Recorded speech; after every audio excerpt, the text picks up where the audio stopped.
la Kripa Rouen. Aujourd'hui, nous allons lire un verset du Srimad Bhagavatam, deuxième chant, chapitre 10, verset 22. Om Namo Bhagavate Vasudevaya.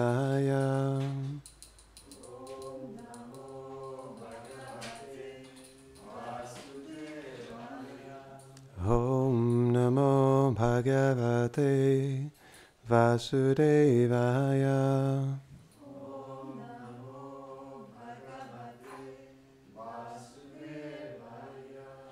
Om Namo Bhagavate Vasudevaya.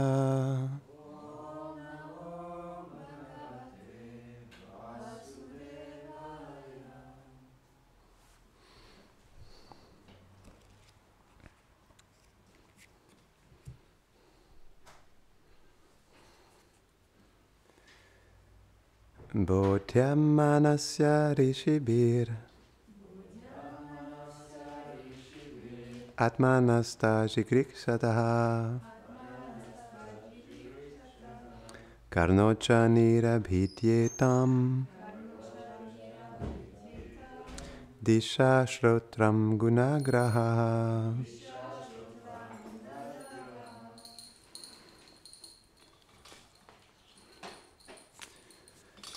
Quand la forme universelle désirait entendre les hymnes des grands sages qui la glorifient, elle développa l'organe de l'écoute, à savoir une paire d'oreilles, l'objet du son et sa déité qui gouverne l'audition et les sons. Commentaire. Selon Srila Vishwanath Chakravarti Thakur, les oreilles apparurent de la forme universelle quand elle désira recevoir la compréhension d'elle-même qui est révélée dans les Védas. Ce qui implique que le savoir doit conduire à la connaissance du Seigneur. Les mots gunagraha signifient ici que les oreilles reçoivent le son, l'objet du sens pour l'oreille.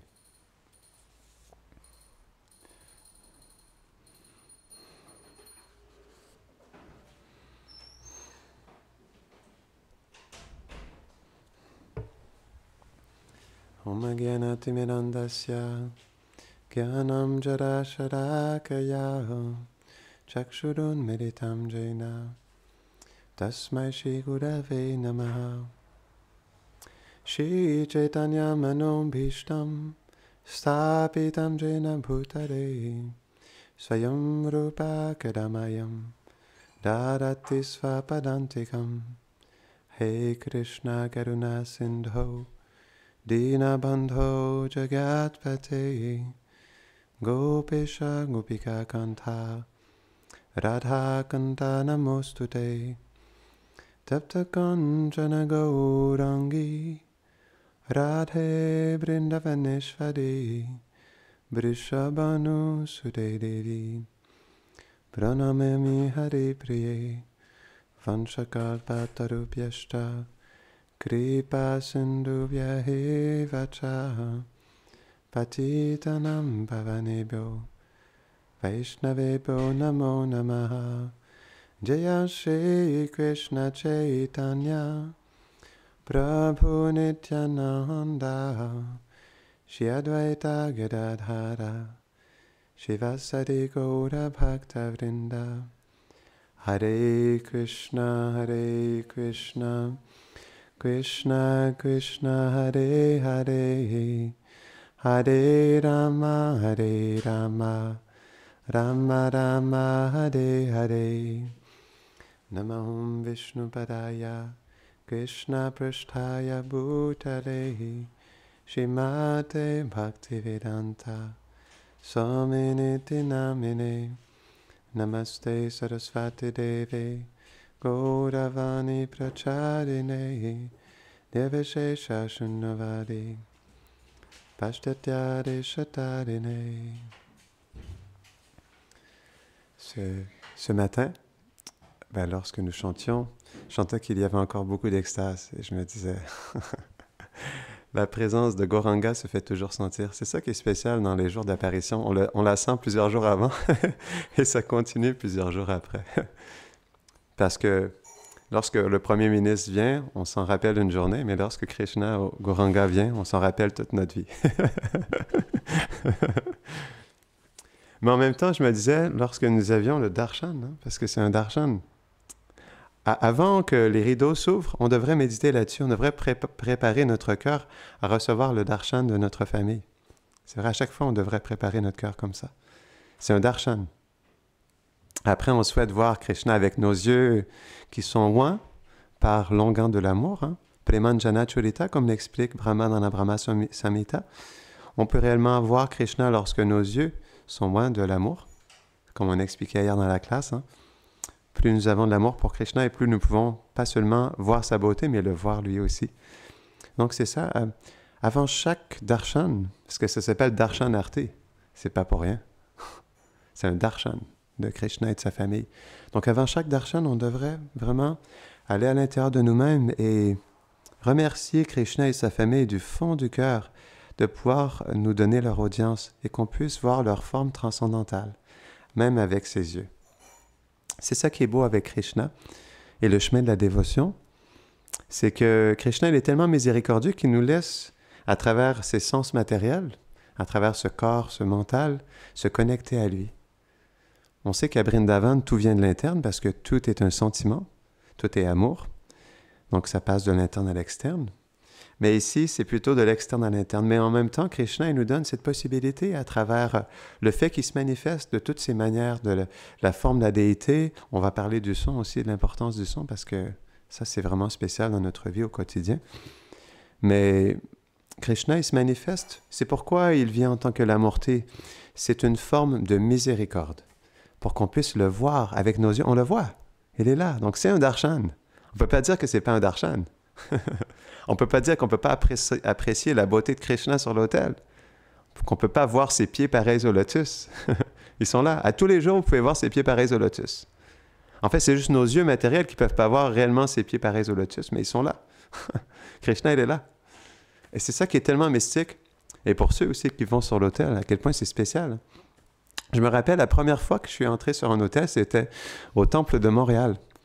Et c'est vrai que la première fois qu'on rentre sur l'autel, c'est toujours spécial parce que on se dit « Wow, je suis dans un autre monde ici. » Et là, on se tourne, on voit Radha et Krishna juste en face de nous, on voit leurs pieds, on peut même toucher leurs pieds, on peut les habiller, on peut les nourrir, on peut les vêtir, les habiller.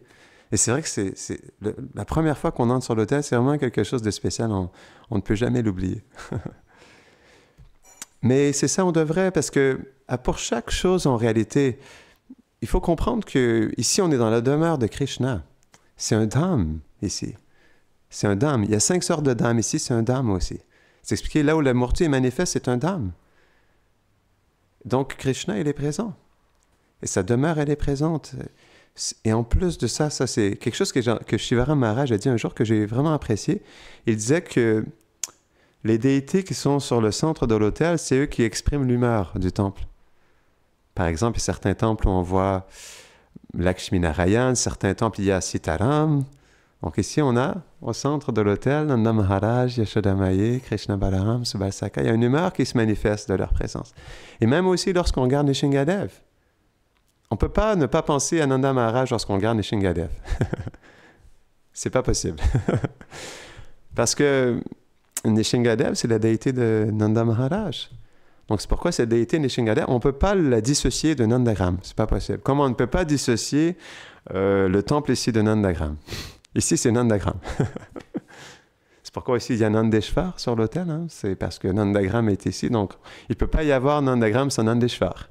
Tout comme il ne peut pas y avoir Nandagram sans Nishingadev, sans Mère Yashoda, sans Nanda Maharaj. Il ne peut pas avoir Nandagram sans les villageois. C'est pourquoi on devrait se voir comme un villageois dans le village de Krishna. C'est pourquoi, comme à tous les jours, c'est pas différent. On doit méditer là-dessus, c'est important. Notre vie doit être une méditation. Parce que c'est de l'interne qu'on peut se connecter à Krishna. On n'est pas ce corps, mais on est l'âme, on est la conscience. Avec notre conscience, on s'absorbe en Krishna. Donc c'est comme ça qu'on peut se connecter profondément à lui. Et c'est une préparation interne. On doit méditer sur tout ce qui se passe à chaque instant parce que chaque moment ici est tellement précieux, sacré et privilégié. Parce qu'on fait partie du divertissement de Krishna. C'est comme ça. Hein? C'est pas moi qui l'ai inventé, ça vient pas de moi, c'est juste une réalité. C'est qu'ici, c'est la demeure de Krishna, et donc chaque chose est un divertissement. Prabhupada disait ça. Il disait qu'aujourd'hui, le mouvement de Sankirtan, c'est une continuation du Gaura Lila. Très intéressant. Le Gaura Lila se continue à travers le mouvement de Sankirtan, et nous, on en fait partie. Mais ici, il y a quelque chose de spécial, parce que même si on fait partie du mouvement de Sankirtan, on a une humeur particulière, parce qu'il y a Nanda Maharaj et Yashoda Mayi, qui sont le roi et la reine de Nandagram. Et donc, c'est pourquoi on a une connexion spéciale avec Nandagram, parce qu'ici, on fait partie du village de Krishna. C'est comme ça. C'est chaque temple, ceux qui sont dans un temple où il y a Sitaram, naturellement, il y a Ayodhya qui est manifesté. C'est un principe. Donc ici, on doit méditer sur cet aspect de Nandagram, et ça se fait à chaque instant. Je dis souvent ça, mais c'est vrai, on doit préparer, mais on doit continuer à en discuter, parce que notre quotidien, ou plutôt lorsqu'on se lève le matin, ça doit être une préparation pour avoir le darshan de Krishna, pour danser pour lui, pour méditer pour lui, pour chanter pour lui, pour avoir des sentiments pour lui. Et on expliquait souvent, ça commence par le fait de prendre sa douche, là on commence à penser à Krishna et sa famille, mais ça se fait aussi, on ne devrait pas juste ouvrir la porte comme j'ouvre la porte comme à chaque matin. Ça ne devrait pas être ça. Ça ne peut pas juste être ça. Parce qu'on ouvre la porte dans la demeure de Krishna. Donc on ne peut pas juste ouvrir une porte ordinaire. On doit ouvrir une porte avec notre cœur, avec notre conscience.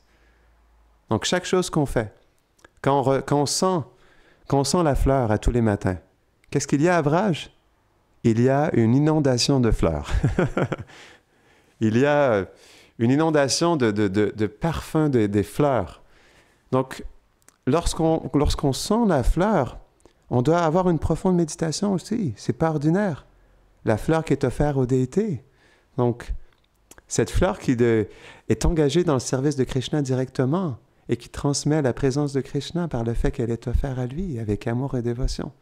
Donc, lorsqu'on sent la fleur, même s'il y a le kirtan, etc., dans notre fort intérieur, dans notre cœur, on doit être dans cette appréciation qu'on sent cette fleur qui a été offerte à Krishna. Et dans ça, il y a la présence de Krishna. Dans ça, il y a la présence de Vrindavan. Donc chaque chose, lorsqu'on soit, par exemple, une goutte d'eau qui a été offerte à Krishna, chaque moment est privilégié et on doit être avec notre conscience, avec notre cœur. Parce que sans ça, notre corps est là, notre mental est ailleurs, puis en réalité, on n'est pas pleinement connecté à ce qui se passe réellement. Et c'est ce qui fait que ça devient une habitude, tout simplement, jour après jour, et on ne ressent pas l'extase dans notre cœur.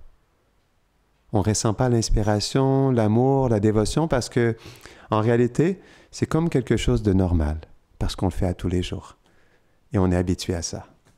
Mais ça, on ne devrait jamais tomber dans le piège de l'habitude matérielle, parce que c'est ce qui nous déconnecte avec cette réalité de Krishna et de son monde absolument merveilleux. Donc, chaque moment, on doit se placer en méditation pour pouvoir se connecter avec notre cœur et recevoir aussi la présence de ce lieu. Parce que, comme on expliquait, juste ouvrir la porte, je vais revenir à ça parce que c'est vrai que c'est quelque chose d'important. Quand on ouvre la porte vers le temple, on devrait se dire, j'ouvre la porte vers la maison de Krishna. Tout comme Srila Prabhupada expliquait, lorsqu'on chante le Jayaradha Madhava de Bhaktivinoda Thakur, qu'est-ce que Prabhupada a dit? Il a dit ça, c'est une fenêtre sur le monde spirituel. C'est une fenêtre qui s'ouvre. Eh bien, quand on ouvre la porte du temple, c'est la porte qui nous ouvre vers le monde de Krishna. Donc, c'est pourquoi on ne devrait jamais juste ouvrir la porte ordinairement parce qu'il faut que j'aille dans une autre pièce. On ne peut pas faire ça, pas dans la maison de Krishna. Donc, on ouvre la porte, mais avec cette appréciation dans notre cœur que j'entre dans la maison de Krishna et que je veux avoir son audience. Tout comme à tous les matins, c'est non différent. On peut pas... Krishna nous donne son audience ici à tous les matins, à tous les jours de notre vie, tout comme il donne son audience à les Brajbasi, aux Brajbasi. C'est non différent. Tout comme il est non différent de son nom, sa présence, elle est non différente de sa personne. Son darshan, il est non différent de son darshan, transcendantal, merveilleux. Donc, chaque chose est non différente d'elle. Comme Krishna, il est présent sur les peintures. il se passe beaucoup de choses sur les peintures. C'est vrai que, est-ce qu'on prend le temps de regarder les peintures? Ils sont là. Est-ce qu'on prend le temps de les regarder? C'est vrai, on devrait prendre le temps de les regarder. Parce que Krishna, il est là, OK. Une peinture, c'est vraiment quelque chose de spécial parce qu'on immortalise un moment spécial de Krishna. Donc là, dans cette peinture, on immortalise Krishna mais vraiment avec une telle grâce et douceur et beauté, tout en faisant une pose absolument merveilleuse, il tente désespérément de recevoir la boule de fleurs. Et on voit les autres sakas qui sont alentour de lui. Il y en a deux qui sont assis et qui sont juste émerveillés de la beauté de Krishna. Et Balaram qui tente lui aussi d'attraper la balle. Donc c'est tellement beau. C'est vrai, hein? Très spécial. Donc on doit prendre le temps aussi. Rasalia, elle a passé des années à faire ses peintures. C'est pas pour rien, c'est pas pour que juste à tous les jours. Elles sont là. On voit un mur. Il y a deux peintures, mais c'est juste, elles sont là, ils font partie du mur. C'est comme elles se sont fondues. Il y a juste un mur là. On voit pas deux fenêtres sur Nandagram. Pourtant, c'est deux fenêtres ici. Hein. Si vous voulez voir Nandagram, vous avez juste à regarder. Il y a deux fenêtres juste ici en face de vous. Vous avez juste à ouvrir vos yeux et regarder par la fenêtre. Vous allez voir qu'est-ce qui se passe. C'est ça les peintures. C'est pourquoi Srila Prabhupada, il a mis tellement d'importance à ce qu'il y a des peintures dans son Srimad Bhagavatam. C'est pourquoi Gurudev aussi, il met tellement d'importance à ce qu'il y ait des peintures. C'est pourquoi Rasalila, elle met tellement d'efforts toutes ces années pour faire ces peintures. Donc, on doit vraiment apprécier du fond du cœur ces deux fenêtres. Parce qu'il n'y a pas seulement deux fenêtres ici, il y a 4 fenêtres. Donc, quand vous allez rentrer dans la salle de temple, vous allez dire « Oh, j'ai oublié, c'est vrai, il y a 4 fenêtres maintenant. » Parce qu'en réalité, c'est vrai, qu'est-ce qu'on regarde d'habitude? Je pense qu'on va plus regarder les deux fenêtres qui nous montrent le monde externe que les deux fenêtres de Krishna. C'est vrai, hein? Quand on y pense un instant, c'est ce qui se passe. On va plus voir les deux fenêtres avec en vitre, avec les deux grilles qui nous amènent vers le parc du Champ des Bruyères et le trafic de voitures. On va se dire, ah ouais, il y a du trafic aujourd'hui, on va regarder les fenêtres. On va se dire, ah, il y a beaucoup de monde aujourd'hui, il y a Krishna avec toute sa famille qui est là. Avec Mère Yashodak et son père qui le reçoivent avec tant d'amour. Donc, c'est ça qui se passe en réalité. C'est vraiment juste une question de conscience. Donc, ce qui se passe dans notre vie au quotidien, c'est pas que c'est parce que en réalité, j'ai trop de difficultés, trop de tests dans ma vie, ou je suis trop déchu, ou j'ai trop de faux égos. C'est pas ça qui se passe. C'est juste que, en réalité, je suis ce que je suis là, j'ai ma conscience, mais c'est juste que ma conscience, elle ne se tourne pas vers Krishna. Elle se retourne vers juste l'externe. C'est juste ça, hein, en réalité. Comme Prabhupada disait, il dit des belles choses, Prabhupada, quand même. Simple for the simple, complicated for the complicated. Vous avez compris? Simple for the simple, complicated for the complicated. Donc ça, c'est des belles paroles de Prabhupada qui sont très profondes en réalité et qui veulent dire beaucoup de choses. Donc, on doit méditer là-dessus aussi. Est-ce qu'on est simple ou est-ce qu'on est compliqué? Parce que Krishna, lui, il est simple. Krishna, il est simple. C'est ce qui fait que dans sa simplicité, il a tellement d'innocence, il a tellement de spontanéité, puis il a tellement une spontanéité d'aimer et avec une telle réciprocité, les Brajbasis. C'est dans cette même simplicité qu'on pourra aimer Krishna aussi. Parce que c'est dans notre complication qu'on aime les choses de ce monde. Et c'est cette complication qui fait qu'on n'aime pas Krishna. C'est juste ça. Donc, on aime tellement les choses de ce monde, il y a des gens, c'est vrai, hein? Il y a plein de films là-dessus, c'est comme « Ah, je vais mourir pour toi! Je vais donner ma vie pour toi! » T'entends ça dans les films, hein? C'est vrai, hein? C'est comme « Je ne t'oublierai jamais! »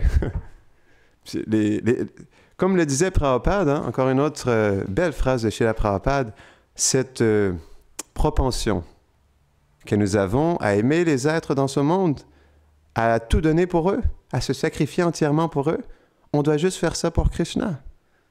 C'est là où ça devient simple. Pourquoi on ne fait pas ça pour Krishna? On a juste à faire ça pour lui.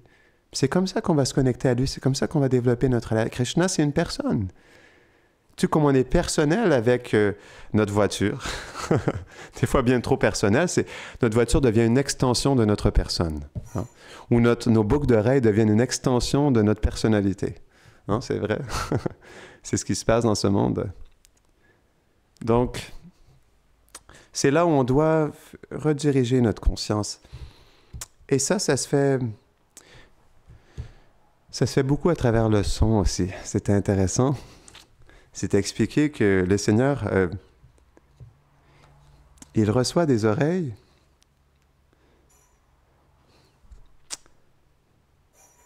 et parce qu'il désirait entendre les hymnes des grands sages qui la glorifient. C'était beau. Je méditais là-dessus lorsque je le lisais. Donc Krishna, il désire avoir des oreilles pour entendre les glorifications de ses dévots, pour entendre leur voix aussi. Mais nous, quelle est la fonction de nos oreilles?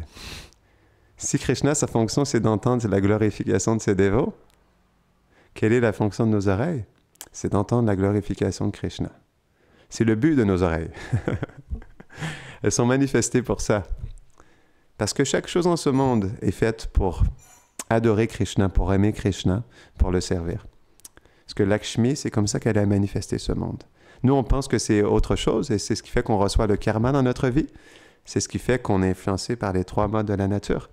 Parce qu'on essaie de séparer ça, on essaie de prendre ces choses pour nous et de déconnecter de ce que c'est réellement. Parce que Lakshmi, elle dit ça dans le Bhagavatam, que tous les sens, tous les objets des sens et toutes les formes de ce monde, elles sont manifestées par moi pour adorer mon Seigneur adorable. Donc ça veut dire beaucoup de choses. Donc la fonction essentielle de ce corps, c'est aussi de servir Krishna et de l'adorer. Donc c'est pourquoi, à la base, la fonction de nos oreilles, c'est d'entendre les gloires de Krishna. Et c'est vrai que c'est expliqué par les acharyas que l'ouïe, c'est le sens le plus puissant. De tous les sens, c'est le plus puissant. Et ça a un impact très profond dans notre vie aussi. Parce qu'on voit que le son influence beaucoup notre conscience, comme c'est le sens le plus puissant. C'est pourquoi, à travers le son aussi, on peut profondément infuser notre cœur de la présence de Krishna et de sa famille. C'est pourquoi le son, ce n'est pas quelque chose d'ordinaire. Comme je l'expliquais hier dans la classe, par le son, on commence à entrer dans le monde transcendantal par le son. C'est pourquoi il y a Shravanam en premier. Shravanam, Kirtanam, Vishnu, l'écoute. Parce qu'à travers l'écoute, on entend parler de Krishna. Comment est-ce qu'on a entendu parler de Krishna la première fois? C'est parce qu'on a entendu. Quelqu'un nous a parlé de Krishna. Je me rappelle, la première fois que j'ai entendu parler de Krishna, c'est lorsque ma première mata, ma première mère indienne, je devrais dire, Mataji de l'Inde, après avoir trait les vaches avec elle, elle m'a donné un verre de lait chaud avec du sucre de date. Et pendant que je sirotais un verre de lait chaud, elle me racontait des histoires sur Krishna. Donc, c'est comme ça que j'ai entendu d'une personne, après Prabhupada, parce que j'ai lu le livre de Krishna en premier, mais une personne qui, physiquement comme ça, m'a partagé les gloires de Krishna. Donc, c'est vraiment important. Et c'est une opportunité. C'est vrai que le son, il pénètre toutes les couches pour rentrer profondément dans notre cœur. Donc, comme le Mahamantra, on voit à quel point Shabda Brahman, Krishna, comme il est pleinement présent en tant que son nom, on peut profondément investir notre cœur de la présence de Krishna à travers le Mahamantra. Tout comme lorsqu'on entend les gloires de Braj aussi. C'est pourquoi le chant et l'écoute, ils sont indissociables. Parce que l'écoute nourrit notre chant. Donc, ils doivent toujours être là, accompagnés l'un de l'autre. Et aussi dans l'écoute, il y a quelque chose de spécial parce que dans le 4e chant du Bhagavatam, il y a un très beau verset qui explique que lorsque le pur dévot du Seigneur, il parle, en fait, lorsque le son sort de sa bouche, c'est comme des particules de safran qui émanent de sa bouche et qui viennent se déposer dans notre cœur. C'est un très beau verset. Donc lorsque le pur dévot parle, il y a une substance très spéciale qui se manifeste de ses lèvres. C'est comme un nectar qui est vraiment merveilleux, qui est très doux. Et c'est pourquoi, à travers ce son, on peut profondément nourrir notre cœur. Donc, on doit méditer là-dessus et on doit ouvrir notre cœur à recevoir justement ces gloires de Krishna. Puis c'est comme ça qu'on pourra profondément se connecter à lui, à travers le chant et l'écoute. Donc ça, c'est vraiment quelque chose qui va nous aider dans notre quotidien à développer notre relation avec Radha et Krishna, avec le monde transcendantal, avec sa famille, et qui va nous aider à progresser aussi vers la pure dévotion. Donc, ce n'est pas quelque chose d'ordinaire. C'est juste qu'on doit, en réalité, on doit laisser le temps se faire de cette connexion avec ce son transcendantal, avec le fait de vivre dans le Dham de Krishna. Mais ce qui se passe, c'est que le son, il est toujours présent. Donc, Krishna, c'est pas qu'il se cache. Quand on chante le Mahamantra, il est pleinement présent. C'est comment on s'investit dans le chant, comment on place notre cœur, que Krishna est réciproque davantage. Mais c'est pas que Krishna, il est moins présent, tout comme dans sa manifestation dans la déité aussi. Donc, ce qui est important pour nous au quotidien, c'est vraiment de faire un effort sincère pour se connecter plus à lui, parce que qu'est-ce qui va déterminer pour cette nouvelle année, pour nous, pour cette nouvelle semaine et cette nouvelle journée, notre progression spirituelle et notre connexion constante avec Krishna, c'est à quel point nous mettons un effort sincère et comment nous sommes en méditation aussi. Donc, on ne peut pas juste être dans un automatisme. En fait, de vivre dans la demeure de Krishna, de le servir, d'être présent dans le programme matinal avec le Mangal Arti, etc., c'est un moment privilégié où on peut se connecter avec quelque chose de vraiment transcendantal. C'est pourquoi on doit vraiment, à tous les jours, on doit faire un effort sincère. On ne doit pas oublier ça, c'est vraiment important. On doit faire un effort sincère au quotidien pour se connecter de plus en plus profondément. Et ça ne doit pas arrêter. Même si on est sur le mental, même si on est fatigué, même s'il y a ci, s'il y a ça, même si notre faux ego nous adombre, on doit vraiment dans notre cœur, on doit avoir une inspiration constante à se connecter avec la réalité de Krishna. Puis c'est comme ça que jour, après semaine, après mois, après année, on verra un changement dans notre cœur. Et qu'on pourra réaliser à quel point Krishna, il était si près de nous, à quel point il était présent, à quel point il nous soutient et il souhaite nous connecter à lui aussi. Donc on ne doit pas oublier ça aussi, parce que c'est pas que Krishna, il n'a pas envie de réciproquer avec nous. C'est pas qu'il n'a pas envie de se montrer à nous. Mais en même temps, il réciproque selon notre désir et notre inspiration, parce qu'il respecte notre libre arbitre. Donc c'est pourquoi, comme Krishna respecte ça par son humilité, sa simplicité, à nous, notre responsabilité, c'est d'engager notre libre arbitre sincèrement à se connecter avec lui et sa famille. Puis c'est comme ça que Krishna il va réciproquer avec nous aussi. Mais on peut pas juste attendre comme ça et se plaindre que se dire « mais en fait, ça fait 5 ans que je suis ici, puis j'ai toujours la frustration dans mon cœur, je sens pas l'amour, je sens pas que je progresse. » Mais qu'est-ce que tu as fait jour après jour pour que Krishna réciproque avec toi? C'est la question qu'on devrait se poser. Donc, le son, c'est vrai qu'on est extrêmement fortuné d'avoir accès à tout ce son transcendantal parce que il peut débuter notre voyage vers le monde de Krishna. Et c'est vrai, on le sent quand on entend, par exemple, quand on entend des belles histoires sur Krishna, sur lorsque Krishna rencontre Radharani ou lorsqu'il retourne à Nandagram, c'est vrai que c'est toujours quelque chose de très spécial. Et on peut vraiment, on peut vivre un darshan particulier avec Krishna lorsque nous écoutons sincèrement dans notre cœur. Parce que comme c'est pas un son ordinaire, c'est un son qui est transcendantal, en écoutant sincèrement avec notre cœur, on peut se connecter avec cette réalité qui est manifestée dans les histoires de Krishna. Donc on doit vraiment mettre une attention personnelle et sincère à tous les jours, parce que c'est nous qui allons faire la différence. Krishna, lui, il fait déjà la différence. On ne peut pas dire qu'il manifeste pas tellement de choses pour qu'on se connecte avec lui. Mais qu'est-ce que nous, on fait dans notre quotidien pour se connecter avec ce que Krishna il manifeste tellement dans notre vie au quotidien? Et c'est ça qui va approfondir la connexion avec lui. Donc, je vais terminer ici.